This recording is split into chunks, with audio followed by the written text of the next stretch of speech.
Shalom, Bapak Ibu dan Saudara. Selamat pagi, selamat bertemu kembali di dalam ibadah kita. Dan berkat Tuhan pada pagi hari ini, boleh hadir di tempat ini memberkati kita. Dan sukacita dan sejahtera Allah boleh kami kita nikmati.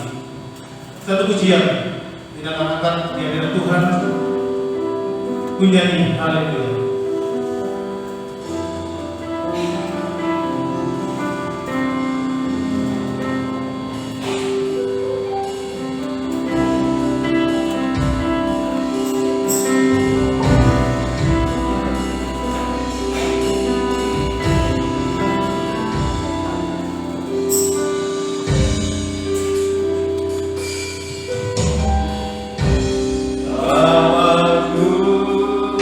Selamat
Haleluya.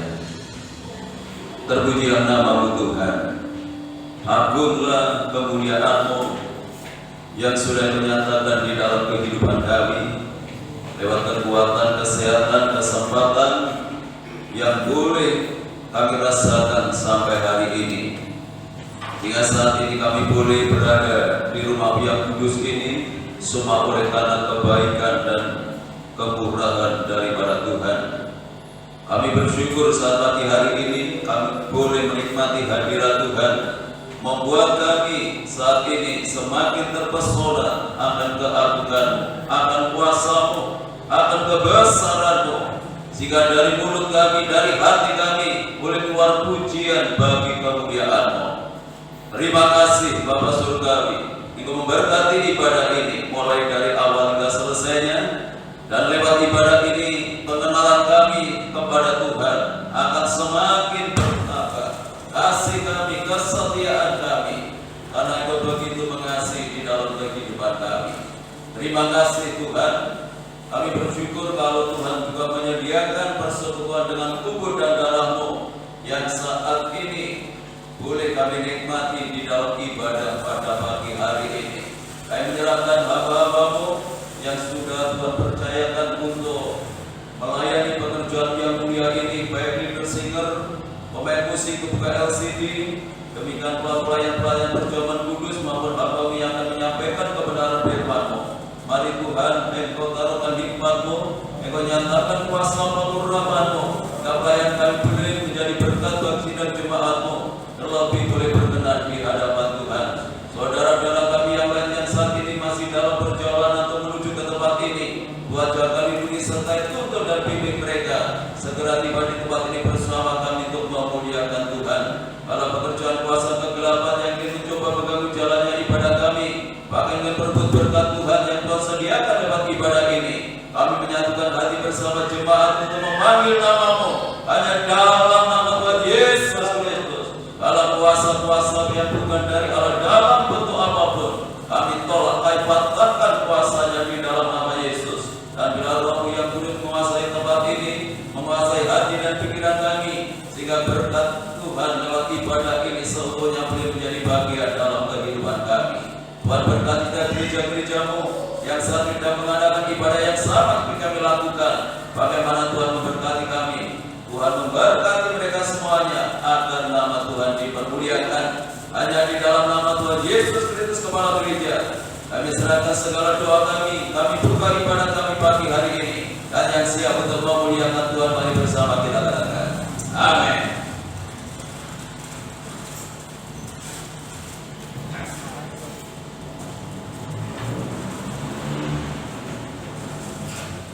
Sekali lagi salam, puji Tuhan. Kita akan sambungkan pujian lebih dalam menyembah.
persilakan kembali. Kita akan masuk di dalam penyampaian firman Tuhan. Sebelumnya kita akan mengangkat satu pujian karena sekali.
Haleluya.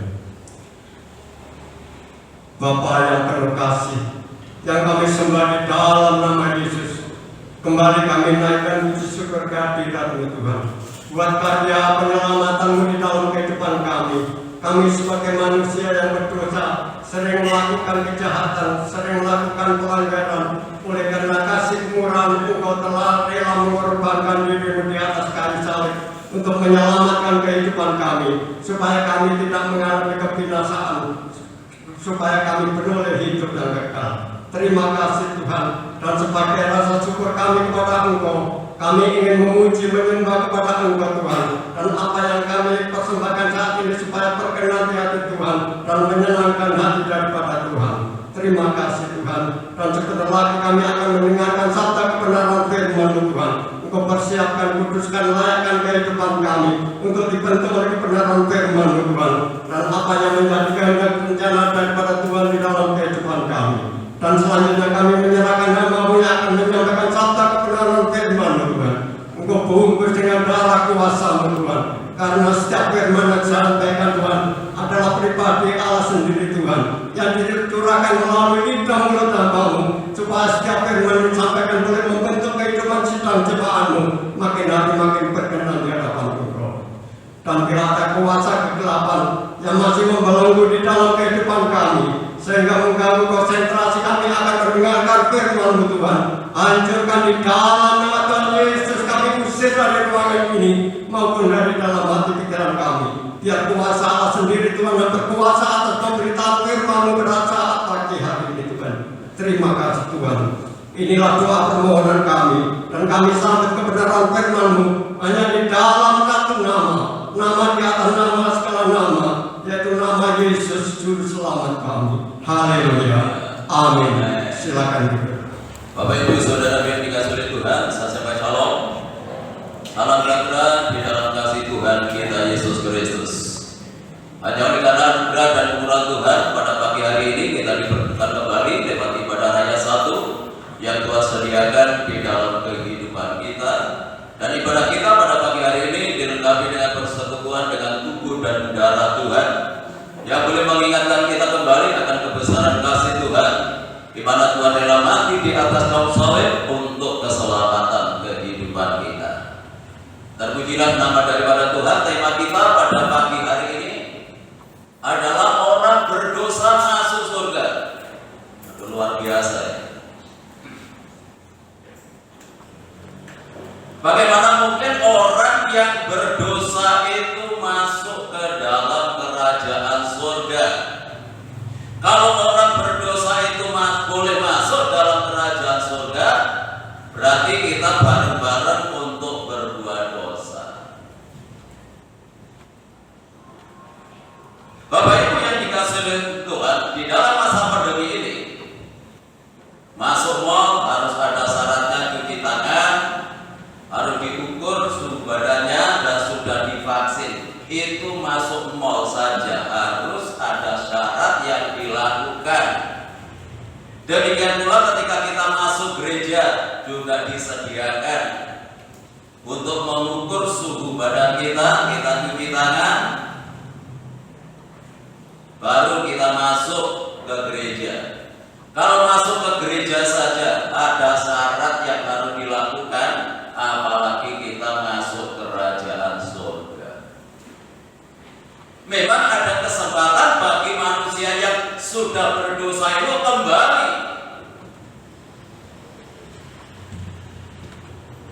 masuk ke dalam kerajaan surga. Karena ketika manusia itu diciptakan oleh Tuhan, manusia itu bersama dengan Tuhan dalam kerajaannya di Eden. Dan Tuhan itu sebenarnya tidak pernah merancangkan manusia itu masuk neraka. Neraka itu ada sebenarnya bukan untuk manusia, tetapi untuk iblis, untuk setan. Nah, karena iblis itu tidak mau masuk neraka sendirian, nah itu sebabnya mempengaruhi manusia supaya manusia itu juga masuk neraka. Jadi supaya ada temannya. Ketika Adam dan Hawa itu jatuh ke dalam dosa, langsung diusir dari Taman Eden. Gak usah tunggu berbuat dosa 2-3 kali, sekali berbuat dosa tidak taat terhadap firman, langsung diusir dari Eden, artinya gak layak. Loh, bagaimana ayat ini mengatakan kalau manusia berdosa itu bisa masuk surga? Ya ini karena anugerah daripada Tuhan. Yang pertama, memang Tuhan yang mencari manusia. Sejak manusia itu jatuh ke dalam dosa, manusia itu merasa gak layak untuk menghadap Tuhan, sehingga Tuhan harus mencari manusia. Dan Tuhan mengatakan, Adam, di manakah engkau? Jadi sejak manusia itu jatuh ke dalam dosa, Allah itu ingin menyelamatkan. Dan sekarang ini, dalam wujud kehadiran Tuhan Yesus Kristus ke dalam dunia ini, berinkarnasi menjadi manusia. Tujuannya untuk membawa manusia itu kembali ke dalam kerajaannya. Tidak ada yang lain. Untuk membawa kita, membawa manusia yang berdosa ini untuk kembali ke dalam rancangan Tuhan yang agung ini. Nah, itu bagaimana respon kita ketika kehidupan kita. Mari kita baca dalam Yesaya pasal 55 ini.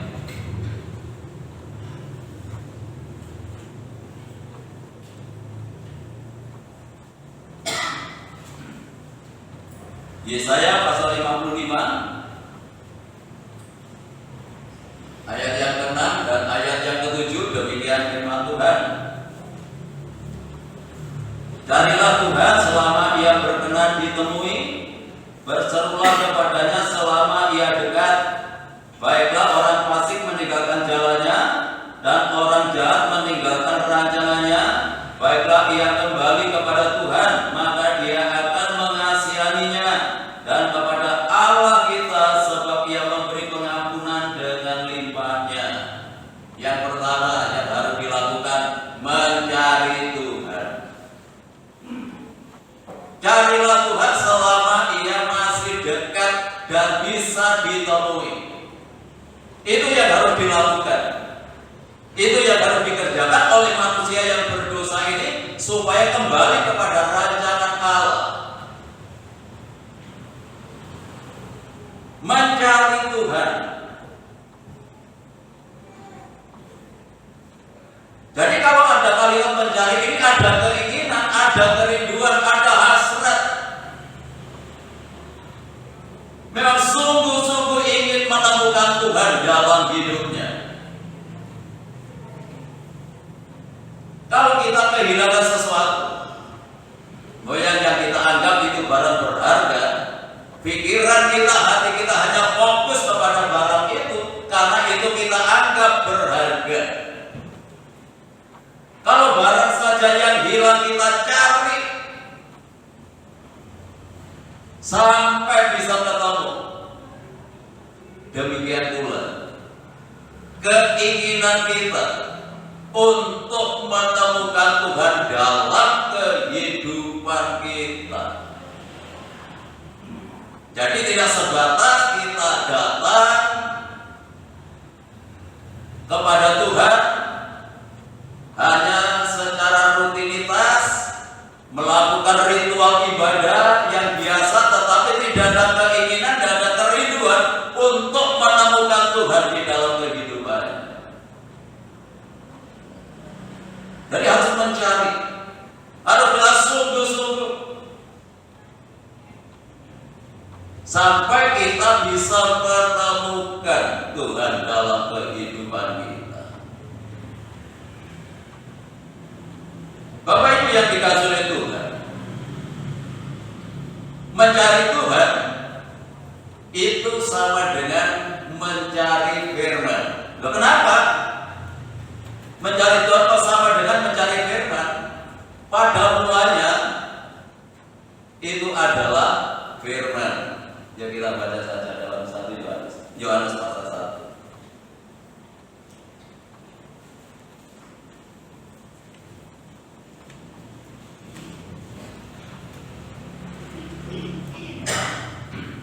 Yohanes 1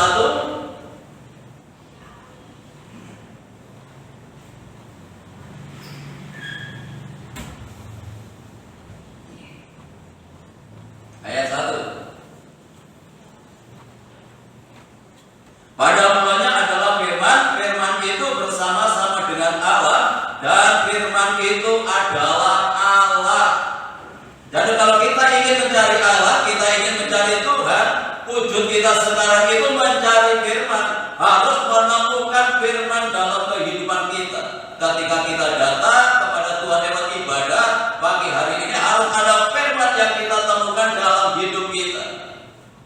Menemukan dalam arti bukan sebatas mengerti, bukan sebatas memahami, tetapi dilakukan dalam kehidupannya.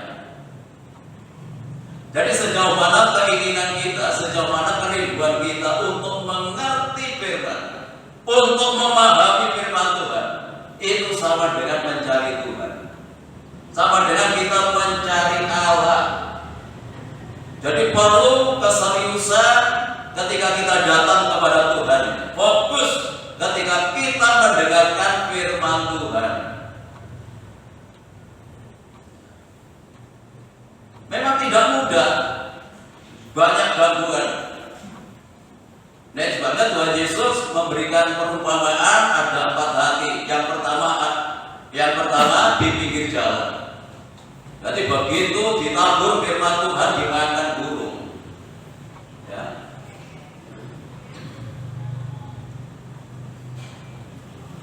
Ya namanya dimakan burung. Bagaimana benih itu bisa bertumbuh? Jadi iblis itu selalu berupaya anak Tuhan itu tidak ngerti firman Tuhan. Yang kedua, jatuh di batu. Tumbuh bisa, tapi hanya sesaat, namanya di atas batu. Hatinya keras. Dengar firman Tuhan menolak, dengar firman Tuhan melawan. Bagaimana orang yang seperti ini bisa bertumbuh? Yang ketiga, disemaduri, bisa bertumbuh, tetapi tidak bisa berbuah karena terhimpit oleh duri-duri yang ada di sampingnya. Duri-duri ini berbicara masalah kekayaan. Nah, kekayaan, kekhawatiran hidup yang menggigitnya sehingga benih itu tidak bisa bertumbuh. Tetapi di antara hati-hati seperti ini ada hati yang baik, ada hati yang subur. Ketika ditaburi firman itu bertumbuh, bahkan menghasilkan buah. Dan saya ini percaya akan firman Tuhan ini. Walaupun mungkin ada yang tidak bertumbuh, pasti ada yang bertumbuh. Karena Alkitab sudah mencatat ada hati yang seperti tanah yang subur. Begitu ditaburi firman Tuhan, dia akan bertumbuh dan akan menghasilkan buah. Ya tentu harapan kita semua bisa seperti ini. Ketika firman itu ditaburkan, bisa menghasilkan buah. Ya puji Tuhan. Jadi mencari Tuhan sama dengan mencari firman Tuhan. Jadi setiap kita datang ibadah harus menemukan firman dalam hidup kita dan kita kerjakan, kita lakukan. Terbalik lagi.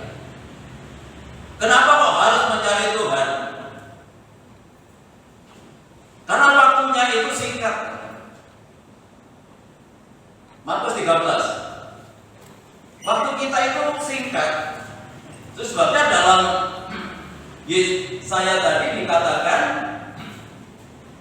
carilah Tuhan selama ia dekat, selama ia masih bisa ditemui. Karena ada saatnya, ada waktunya di mana Tuhan tidak dapat ditemui lagi, karena memang waktu yang Tuhan sediakan itu terbatas bagi manusia yang berdosa itu.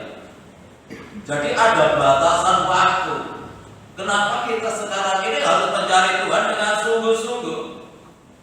Markus pasalnya 13. Dan sekiranya Tuhan tidak mempersingkat waktunya, maka dari segala yang hidup tidak akan ada yang selamat. Akan tetapi oleh karena orang-orang pilihan yang telah dipilihnya, Tuhan mempersingkat waktunya. Tuhan yang mempersingkat waktunya. Sebab kalau waktunya tidak dipersingkat, tidak ada yang selamat. Karena begitu kuatnya pengaruh dunia ini, begitu kuatnya pengaruh kuasa kegelapan untuk menyeret manusia yang sudah dipilih sekalipun untuk masuk ke dalam kebinasaan. Nah, mengingat akan hal ini, maka waktu itu dipersingkat oleh Tuhan. Nah, sebabnya Yesaya menubuatkan, carilah Tuhan selama Tuhan sekarang masih dekat, masih bisa ditemui. Gunakan kesempatan, gunakan waktu yang ada ini untuk mencari Tuhan dengan sungguh-sungguh. Jangan saudara menganggap nanti masih ada waktu. Jika kita menjadi anak Tuhan yang tidak pernah serius dengan Tuhan, ya, waktunya ini dipersingkat. Dan sebabnya setiap waktu yang Tuhan anugerahkan dalam kehidupan kita, mari kita gunakan untuk mencari Tuhan. Di samping kita ini bertanggung jawab melakukan tugas-tugas kita, kewajiban kita.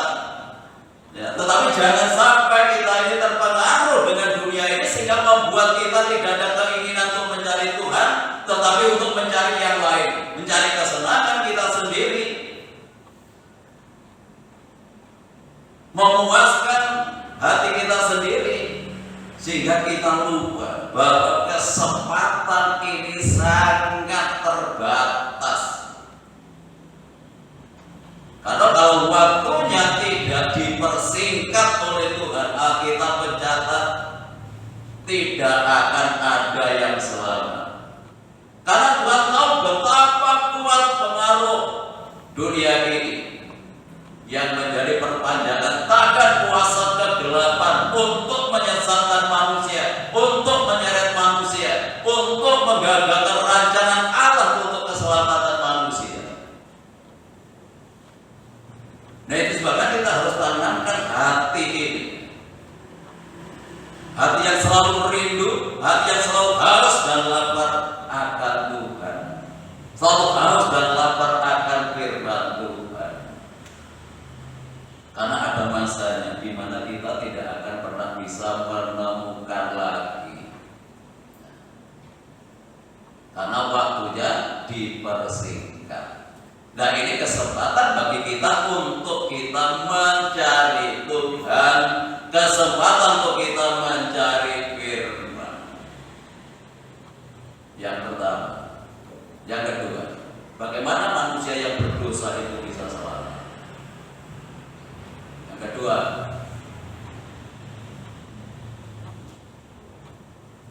kedua, adalah manusia itu harus bertobat. Lukas pasal 5.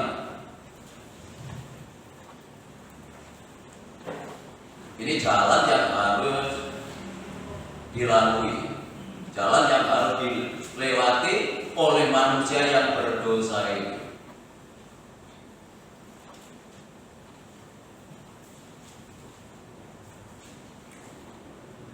Lukas dulu, pasal yang kelima.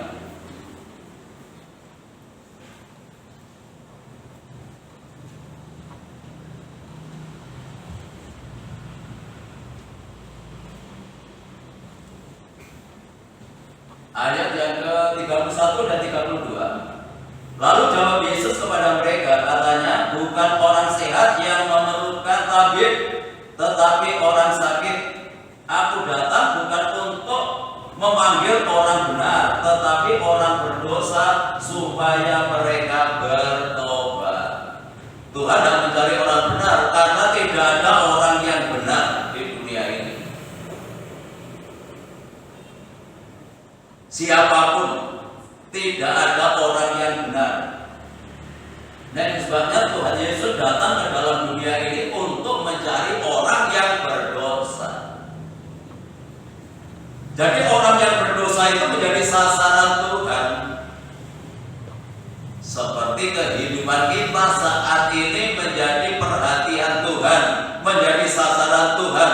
Tuhan ingin mencari kehidupan kita. Dan orang berdosa itu digambarkan seperti orang yang sakit. Orang yang sakit itu yang memerlukan tabib, memerlukan dokter supaya sembuh. Mana ada orang sakit nggak kepingin sembuh? Setiap orang yang sakit, jangankan sakit sih mendekati kematian itu, yang menakutkan manusia seperti kanker kalau sudah stadium 4 atau sudah gagal ginjal. Karena seperti itu saja yang membutuhkan dokter. Saudara perlu saja, pilek saja sudah berupaya bagaimana bisa sembuh. Jadi orang yang sakit itu berupaya bisa sembuh supaya sehat. Dan orang sehat itu sama dengan orang yang benar. Jadi kalau kita ini orang berdosa sama dengan orang yang sakit, harus ada upaya supaya kita sehat. Nah, supaya sehat carilah dokter. Dokternya adalah Tuhan Yesus Kristus yang akan menyembuhkan kita. Tuhan Yesus menemukan kehidupan kita supaya kita bertobat. Kalau kita hanya tahu Tuhan Yesus tanpa pertobatan, tidak akan masuk surga. Ini jalan yang harus dilewati, yang tidak bisa dihindari.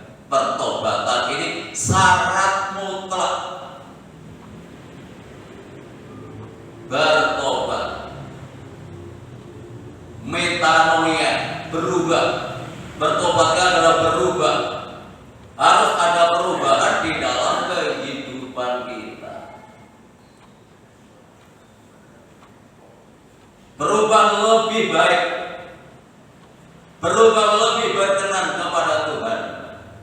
Ya, kalau dulu kita menjadi orang yang kasar, sekarang tidak berubah. Kalau dulu suka ngerasani orang, sekarang suka memuji orang.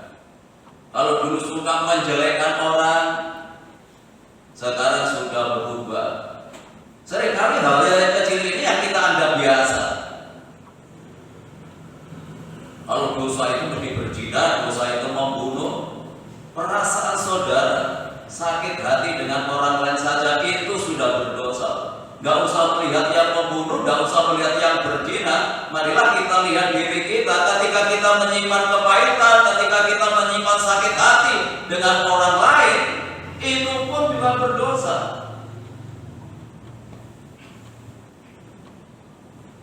Gak ada orang-orang yang melakukan perzinahan. Saudara timbul dalam hati dan pikiran saudara ada keinginan kepada yang lain, lawan jenis, itu pun sudah berzina dalam hati. Kalau itu masih dalam pikiran, kalau itu masih dalam hati, siapa orang tahu? Kalau manusia itu penilaiannya kalau mereka yang sudah melakukan. Kalau membunuh ya melakukan pembunuhan. Alkitab tidak mencatat seperti itu, hanya orang membunuh yang berdosa. Saudara benci dengan yang lain sama dengan membunuh. Tidak. Tuhan menginginkan kekudusan kita sedalam ini. Jadi tidak hanya luar kita ini, tetapi sampai ke kedalaman hati dan pikiran kita itu harus bersih. Dan untuk memiliki hati dan pikiran seperti ini harus berubah, harus bertobat. Ya, memang pertobatan itu tidak spontanitas, tetapi perlu tahapan. Setiap kita dengar firman Tuhan, kita berubah. Dengan firman Tuhan berubah, dengan firman Tuhan lagi berubah, sampai kita memiliki kehidupan yang berkenan di hadapan Tuhan. Harus berani berubah, harus bertobat.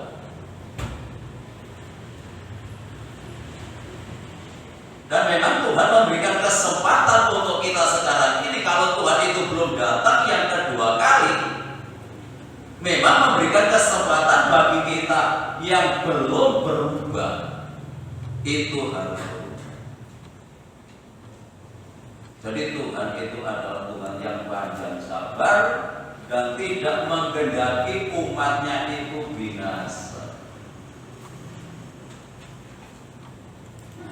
Di dalam 2 Petrus. 2 Petrus pasal yang ketiga. Ayat 9.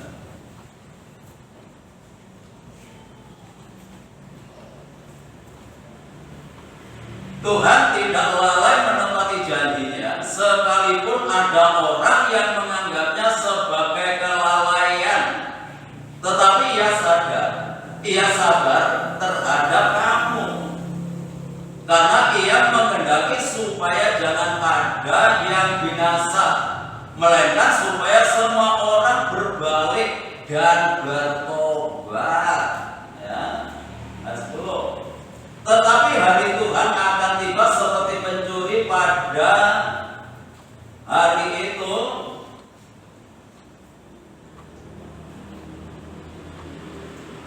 langit akan lenyap dengan gemuruh yang dahsyat, dan unsur-unsur dunia akan hangus dalam nyala api, dan bumi dan segala yang ada di atasnya akan hilang lenyap. Jadi jika segala sesuatu ini akan hancur secara demikian, betapa suci dan salehnya kamu harus hidup. Yaitu kamu yang menantikan dan mempercepat kedatangan hari Allah. Pada hari itu langit akan binasa dalam api, dan unsur-unsur dunia akan hancur karena nyalanya. Tetapi sesuai dengan janjinya, kita menantikan langit yang baru dan bumi yang baru di mana terdapat kebenaran. Jadi kalau Tuhan Yesus belum datang sampai hari ini, itu ada lalai. Beda dengan kita. Ya, kita ini masih muda sudah pikun. Ya, sudah lalai, gampang lalai, mudah lalai kita ini. Tetapi Tuhan itu tidak pernah lalai. Jadi kita harus memahami akan kebenaran ini. Kenapa Tuhan Yesus belum datang sampai hari ini? Karena memberikan kesempatan bagi kita. Karena Tuhan tidak menghendaki orang itu binasa. Memberikan kesempatan apa? Untuk bertobat. Memberikan kesempatan untuk berubah. Jadi harus kita kerjakan, harus kita lakukan dalam kehidupan kita. Jadi Tuhan itu punya rencana yang agung di dalam kehidupan kita, dan menginginkan manusia itu binasa, tetapi semua manusia selamat lewat pertobatan ini. Jelas Alkitab mencatat langit dan bumi yang kita injak sekarang ini, langit dan bumi yang kita nikmati sekarang ini, sekali saat akan lenyap, akan berlalu. Nah, untuk itu betapa suci dan salehnya kamu harus hidup.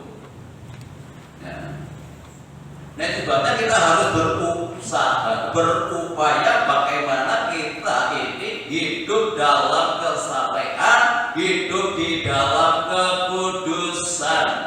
Jangan tercemar oleh karena arus dunia ini, ya, yang selalu mempengaruhi kehidupan kita. Kenapa kita harus hidup seperti ini? Karena kita menantikan langit dan bumi yang baru yang Tuhan sediakan dalam kehidupan kita. Kalau kita tidak punya pengharapan seperti ini, mau kita hidup kudus atau tidak kudus tidak masalah. Mau saleh atau tidak saleh tidak jadi persoalan. Kalau kita tidak menantikan janji yang Tuhan sediakan bagi kita, yaitu langit dan bumi yang baru. Langit dan bumi yang baru yang Tuhan sediakan dalam hidup kita hanya ditempati oleh orang-orang yang hidup dalam kesalehan, hidup dalam kekudusan, lewat pembaruan kehidupan kita sekarang ini. Jangan menunggu nanti.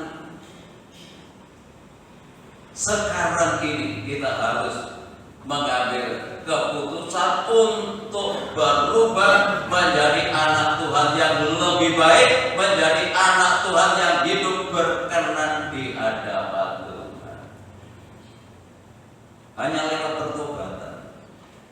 Kalau yang pertama tadi mencari firman, setelah menemukan firman Tuhan, bertobat. Kalau orang tidak pernah menemukan Tuhan, tidak akan pernah berubah. Walaupun sudah puluhan tahun menjadi anak Tuhan, puluhan tahun menjadi orang Kristen, tidak menemukan Tuhan, tidak menemukan firman dalam hidupnya, tidak akan pernah mengalami perubahan dalam hidupnya. Jadi bisa dilihat anak Tuhan, sejauh mana perubahan yang Itu menunjukkan imannya.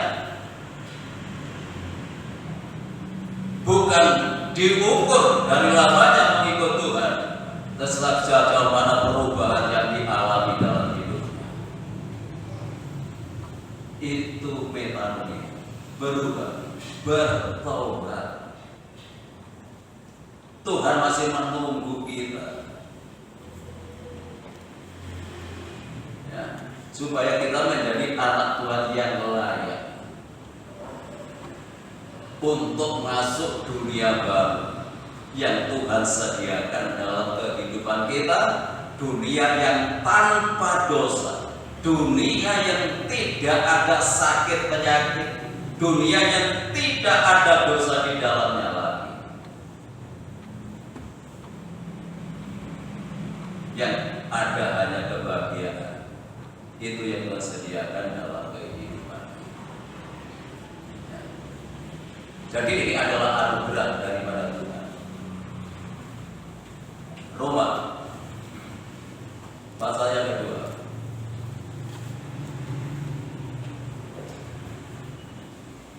Jadi kalau Tuhan itu belum datang untuk yang kedua kalinya, ini adalah merupakan kemurahan. Kemurahan Tuhan dalam kehidupan kita menuntun kepada pertobatan.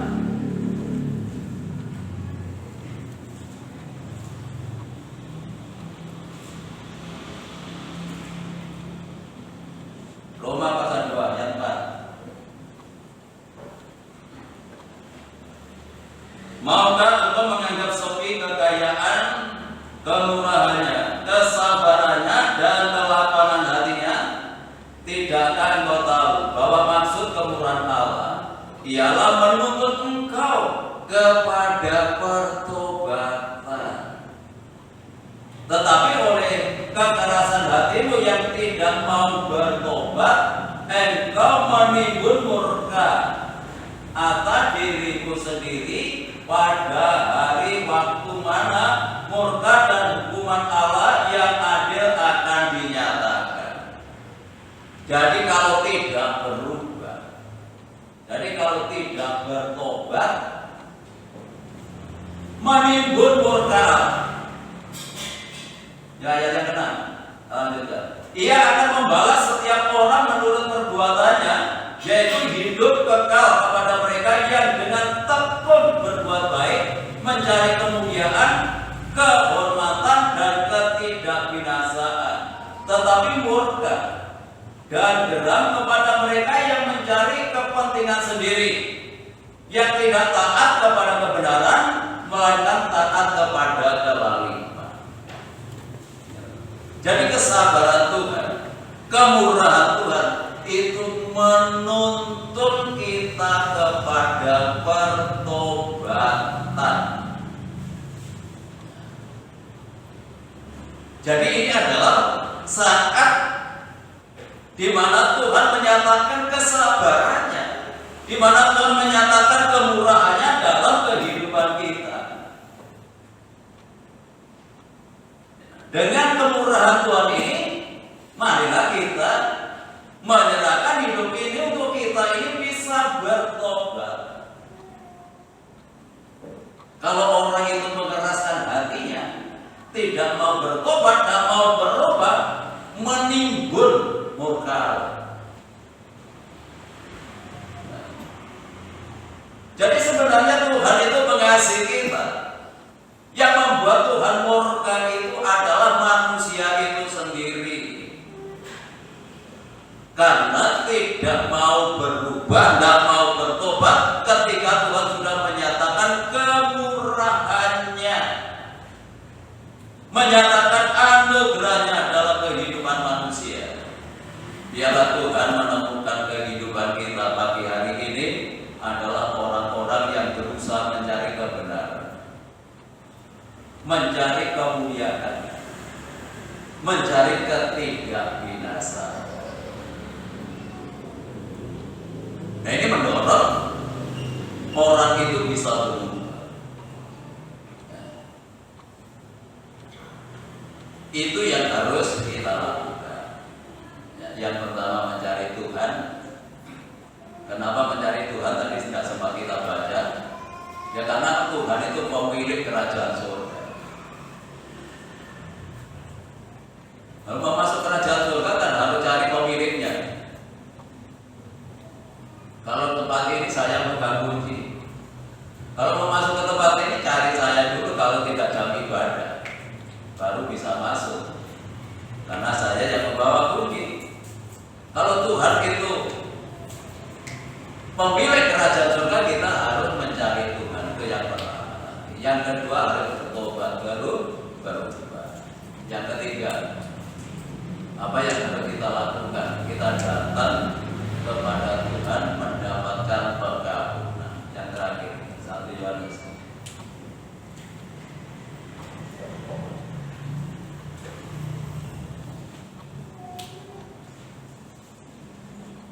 Satu Yohanes pasal 1 ayat 9 dan 10. Jika kita mengaku dosa kita, maka Ia adalah setia dan adil, sehingga Ia akan mengampuni segala dosa kita dan menyucikan kita dari segala kejahatan.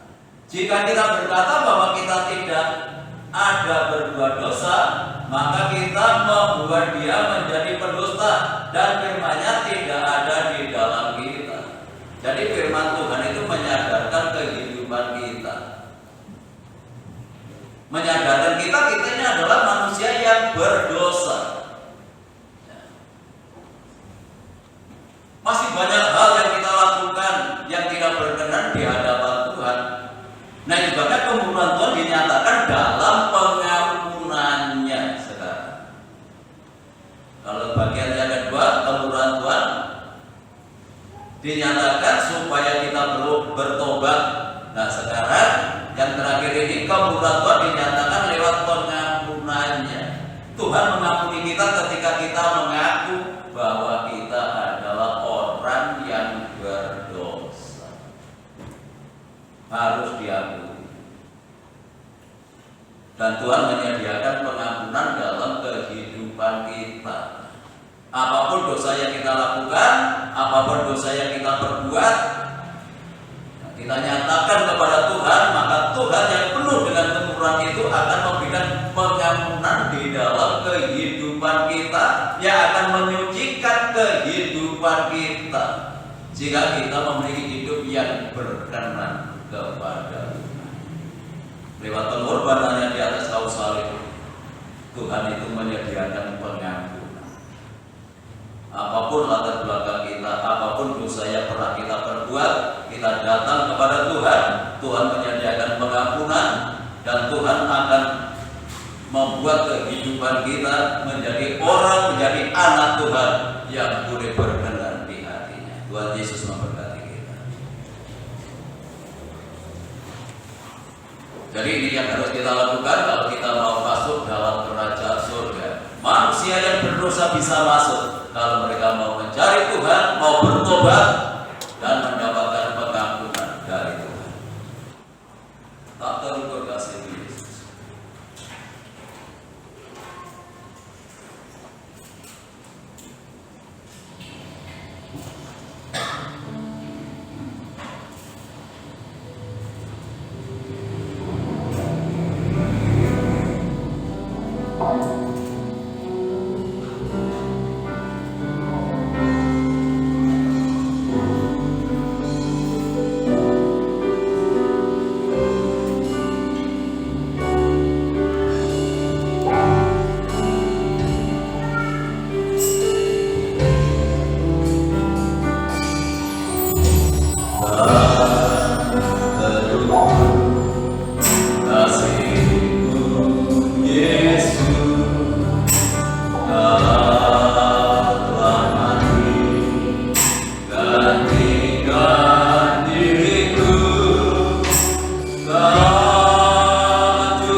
untuk kemurahan, untuk kelapangan hati-Mu Tuhan, yang sudah Engkau nyatakan lewat kebenaran firman-Mu pada pagi hari ini, di mana Engkau masih memberikan kesempatan bagi kami manusia yang berdosa boleh masuk dalam kerajaan-Mu. Harus ada yang kami lakukan, harus ada yang kami kerjakan, yaitu harus mencari Tuhan, untuk mencari firman di dalam kehidupan kami. Ketika kami menemukan Engkau, ketika kami menemukan firman-Mu, kami berubah, karena firman-Mu yang memperbarui kehidupan kami, firman-Mu yang akan mengubah kehidupan kami menjadi kehidupan yang lebih baik di hadapan-Mu, menjadi kehidupan yang tidak bercacat dan bercela, oleh karena kuasa firman-Mu yang menguduskan kehidupan kami. Terima kasih Tuhan, dan lewat pengorbanan-Mu di atas kayu salib yang menyucikan kehidupan kami, yang mengampuni segala dosa kesalahan kami, sehingga kami layak untuk menjadi anak-anak-Mu, untuk masuk di dalam dunia yang baru, langit dan bumi yang baru yang Kau sediakan di dalam kehidupan kami. Kau tanamkan firman-Mu pagi hari ini dalam kehidupan kami, yang menggairahkan hidup kami terus untuk mencari Tuhan. Ampuni segala dosa, kesalahan, kekurangan, kelemahan kami ya Tuhan. Sucikan hidup kami, kuduskan kami, agar kami layak untuk bersekutu dengan tubuh dan darah-Mu yang Kau sediakan bagi kehidupan kami, sehingga persekutuan ini boleh menjadi berkat kekuatan dalam hidup kami. Hamba-Hamba-Mu yang sudah mempersiapkan diri untuk melayani pekerjaan yang mulia di dalam tangan-Mu, Tuhan yang kuduskan kehidupannya, Kau urapi pelayanannya, sehingga boleh menjadi berkat bagi sidang jemaat-Mu. Demikian pula roti dan anggur yang tersedia di atas meja ini, biarlah Tuhan turunkan berkat-Mu di dalamnya, sehingga kami tidak melihat roti dan anggur secara jasmani. Ini adalah pecahan-pecahan tubuh-Mu, ini adalah curahan darah-Mu yang Kau kerjakan di atas kayu salib, sehingga kami boleh mendapatkan keselamatan dari Tuhan. Terima kasih Tuhan, dalam nama Tuhan Yesus kami berdoa dan ucap syukur. Haleluya, amin. Tetap kita menyanyikan pujian ini. Silakan duduk. Saya dari suatu berdiri. Adakah di antara kita yang belum mendapatkan pelayanan persekutuan dengan tubuh dan darah Tuhan? Tolong angkat tangan segera dilayani. Jangan satu pun di antara kita yang terlewatkan untuk pelayanan ini. Kalau semua sudah, mari kita angkat tubuh Tuhan lebih tinggi di atas kepala kita. Kita junjung tinggi pengorbanan Tuhan di atas kayu salib yang menyediakan pengampunan di dalam kehidupan kita manusia yang berdosa ini, supaya kita boleh mendapatkan keselamatan. Untuk itu dengarkan firman Tuhan, sebab apa yang telah kuteruskan kepadamu telah aku terima dari Tuhan, yaitu bahwa Tuhan Yesus pada malam waktu yang diserahkan mengambil roti, dan sesudah itu ia mengucap syukur atasnya, ia memecah-mecahkannya dan berkata, inilah tubuhku yang diserahkan bagi kamu. Perbuatan ini menjadi peringatan akan aku. Bukankah roti yang kita pecah-pecahkan adalah persekutuan di dalam tubuh Kristus? Amin. Mari kita makan dengan iman dalam nama Tuhan Yesus Kristus.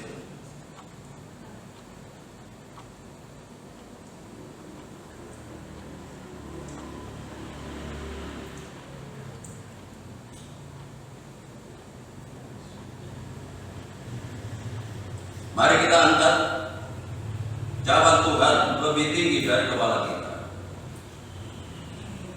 Demikian juga yang mengambil cawan sesudah makan lalu berkata, cawan ini adalah perjanjian baru yang dimeteraikan oleh darahku. Perbuatlah ini setiap kali kamu meminumnya, menjadi peringatan akan aku.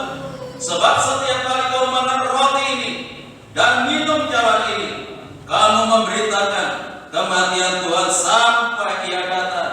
Bukankah anggur yang dicurahkan adalah persekutuan di dalam darah Kristus? Amin. Mari kita minum dengan iman dalam nama Tuhan Yesus.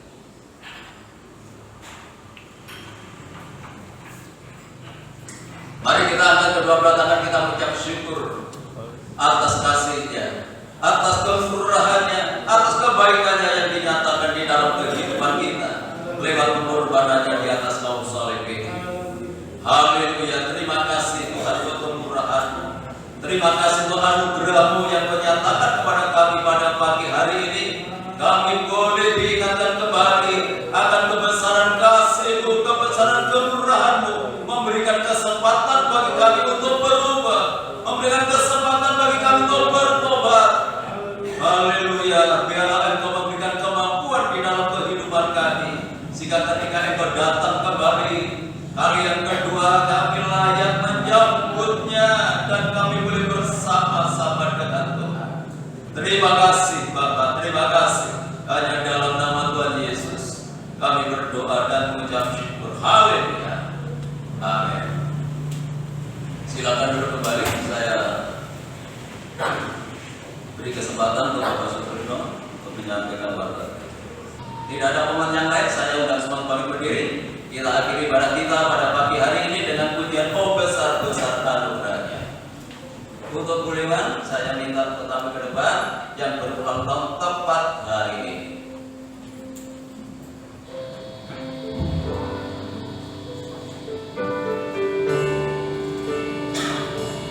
Dan nanti Ibu ganti, saya yang kepala yang kepala ganti.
Sehingga hamba-Mu ini tak bersyukur, bersuka cita di dalam Tuhan. Masa lalu yang telah dilalui dengan luar biasa, dan hari ini Kau telah memberikan buah yang luar biasa dalam kehidupannya. Kiranya buah-buah itu boleh dinikmati di masa tua ini Tuhan, bersama suami dan bersama keluarganya, bersama anak cucu dan menantunya. Di dalam nama Tuhan Yesus Kristus, berkat-Mu turun dalam kehidupannya mulai hari dan selamanya, dalam kehidupannya secara pribadi, secara berkeluarga bersama Bapak Soleman Tuhan. Tetap ikat tali pernikahannya dengan kasih sayang-Mu, sehingga pernikahannya menjadi berkat bagi semua orang, bagi keluarga sendiri. Demikian juga putra-putri cucu menantunya semua kami serahkan dalam tangan-Mu.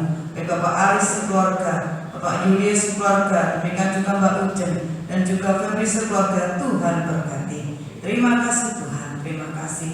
Sekali lagi turunkan berkat damai sejahtera, sukacita, kekuatan, penghiburan, bahkan rahmat anugerah-Mu terus melimpahkan depannya sehingga tidak pernah kekurangan sesuatu apapun, baik jasmani maupun rohani, dalam nama Yesus. Haleluya. Terima kasih Tuhan. Selanjutnya kami menyerahkan yang berulang tahun dalam bulan ini. Kami menyerahkan untuk Ibu Tanti Teresia, untuk Saudara Matthew, untuk Saudara Tribun John, untuk Saudara Dewi Sartika. Kami serahkan untuk Febrianti. Kami serahkan untuk Ibu Heri. Kami menyerahkan untuk Natasha Dia, untuk Bapak Heri. Kami serahkan untuk Florencia, untuk Saudara Elizabeth, untuk anak Joyce. Kami serahkan untuk Saudara Yusuf Suwarno, untuk Bapak Yani, untuk Saudara Eljona Abigail. Kami serahkan untuk Tabitha Heli Sunaria ke dalam tangan-Mu. Biarlah Tuhan untuk menganugerahi perpanjangan umur, berikan kekuatan kesehatan, memiliki hati yang semakin mengasihi kepada Tuhan, semakin setia kepada Tuhan. Apapun yang dilakukan Tuhan buat berhasil. Terima kasih Tuhan. Bapak Ibu kami yang sudah berusia lanjut, demikian pula untuk Ibu Gembala kami serahkan dalam tangan-Mu. Engkau anugerahi dengan kekuatan dan kesehatan lingkungan kami, kota kami, bangsa dan negara kami. Tuhan berkati dengan ketenangan, kedamaian dan kesejahteraan. Bapak Presiden bersama wakil dan jajarannya, demikian pula pemerintahnya ada di daerah, diberikan hikmat oleh Tuhan untuk dapat membawa bangsa ini ke arah yang lebih baik lagi. Upaya pemerintah untuk memutus rantai penularan COVID-19 dengan menurunkan vaksin, mengimbau setiap masyarakat memperhatikan protokol kesehatannya. Dengan upaya ini negeri ini segera bebas dari pengaruh COVID-19. Hamba-Hamba yang sudah melayani pekerjaan pagi hari, Tuhan Kau memberkati mereka semuanya, bahkan semakin memperindah pelayanannya di hari-hari yang akan datang. Pada akhirnya kami serahkan seluruh sidang jemaat-Mu ke dalam tangan-Mu, baik yang hadir pagi ini maupun yang tidak hadir, baik yang ada di dalam kota, di luar kota, ke dalam tangan Tuhan. Jaga, lindungi sertai tuntun dan bimbinglah mereka, bahwa tetap hidup dalam kekudusan dan kebenaran. Kami menyerahkan rumah tangga, keluarga, kehidupan mereka, jemaat Tuhan berkati dengan ketenangan, kedamaian dan kesejahteraan. Segala usaha, pekerjaan, tugas dan tanggung jawab yang mereka lakukan, Tuhan buat berhasil. Peliharakan seluruh jemaat-Mu dalam kasih-Mu. Tidak ada rumah tangga anak-anak-Mu yang hidup dalam kekurangan, anak-anak yang masih hidup di bangku sekolah, mulai dari playgroup sampai perguruan tinggi. Berkati mereka dengan kecerdasan dan kearifan. Jadikan anak-anak yang berprestasi, baik dalam akademisnya maupun non-akademisnya. Jadikan berkat dalam pergaulannya. Bagi jemaat yang sudah memberikan persembahannya, mengembalikan perpuluhannya, kembalikan berlipat kali ganda sesuai dengan janji firman-Mu. Kami teringat tuh Bapak Supena yang saat ini tidak bisa hadir oleh karena kondisi kesehatannya yang terganggu. Kami serahkan dalam tangan-Mu Tuhan. Mari ulurkan tangan kuasa-Mu jamah dalam nama Yesus. Yang sakit disembuhkan, yang sakit dipulihkan. Kuasa hidup Tuhan Yesus sanggup memberikan pertolongan. Sebentar lagi kami akan tinggalkan tempat ini, kembali ke rumah kami masing-masing. Jaga, lindungi sertai kami dalam perjalanan. Tiba di tempat dengan selamat, tidak kekurangan sesuatu apapun. Kembalikan kami dalam kegiatan ibadah yang akan datang dalam keadaan yang lebih baik dari pagi hari ini. Bapak Ibu Saudaraku yang dikasihi oleh Tuhan, sekarang pulanglah, terimalah berkat dan sejahtera dari Allah Bapa, kasih karunia-Nya dari Tuhan Yesus Kristus, dan lewat persekutuan Roh-Nya yang kudus menyertai dan memberkati kita mulai pagi hari ini sampai Maranatha, Tuhan Yesus datang